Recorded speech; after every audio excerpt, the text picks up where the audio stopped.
Assalamualaikum warahmatullahi wabarakatuh. Perkenalkan, nama saya Rizal Nabil Ikhwani dengan NIM 2022 10 11 03 11 432. Di sini saya akan menjelaskan materi mata kuliah Hukum Konstitusi. Dan pada tugas yang ketiga ini, saya akan menjelaskan yang berjudul Teori Konstitusi Hans Kelsen, Hierarki Hukum, Piramida Hukum yang Membatasi Kekuasaan.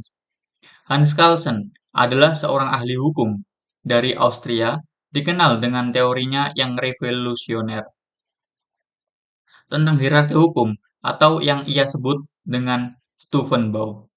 Bayangkan sebuah piramida, di puncaknya ada aturan yang paling dasar dan di bawahnya aturan yang paling spesifik. Ini adalah inti dari pandangan Kelsen. Puncak piramida adalah norma dasar. Ini adalah konsep yang paling abstrak. Carlsen menyebutnya dengan ground norm. Ground norm bukanlah aturan tertulis, melainkan sebuah asumsi logis yang diterima oleh masyarakat. Ia adalah fondasi dari sistem hukum.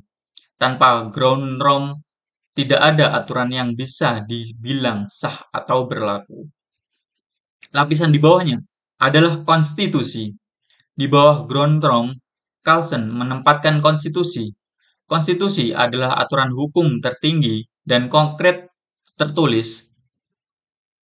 Konstitusi adalah jembatan antara ground norm yang abstrak dan norma-norma yang lebih rinci di bawahnya. Lapisan terbawah, undang-undang dan peraturan.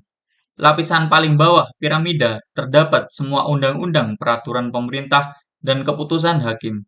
Semua aturan ini harus mendapatkan validalitasnya dari konstitusi. Dengan kata lain, tidak boleh ada satupun undang-undang yang bertentangan dengan konstitusi yang konstitusi. Jika ada, undang-undang tersebut dianggap tidak sah. Fungsi konstitusi mengikat pembuat hukum. Dalam pandangan Carlsen, konstitusi memiliki peran krusial membatasi kekuasaan. Konstitusi adalah alat yang memecah kekuasaan negara menjadi absolut sewenang-wenang. Ia menetapkan 1. Prosedur pembentukan hukum. Bagaimana undang-undang itu dibuat. 2. Struktur pemerintahan. Pemerintahan kekuasaan, eksekutif, legislatif, yudikatif. Hak asasi manusia.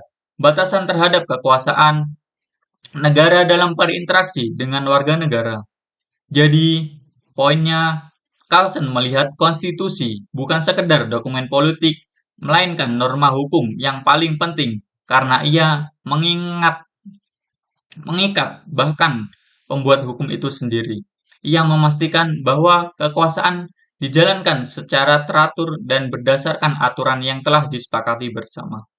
Mungkin cukup sekian penjelasan materi dari saya.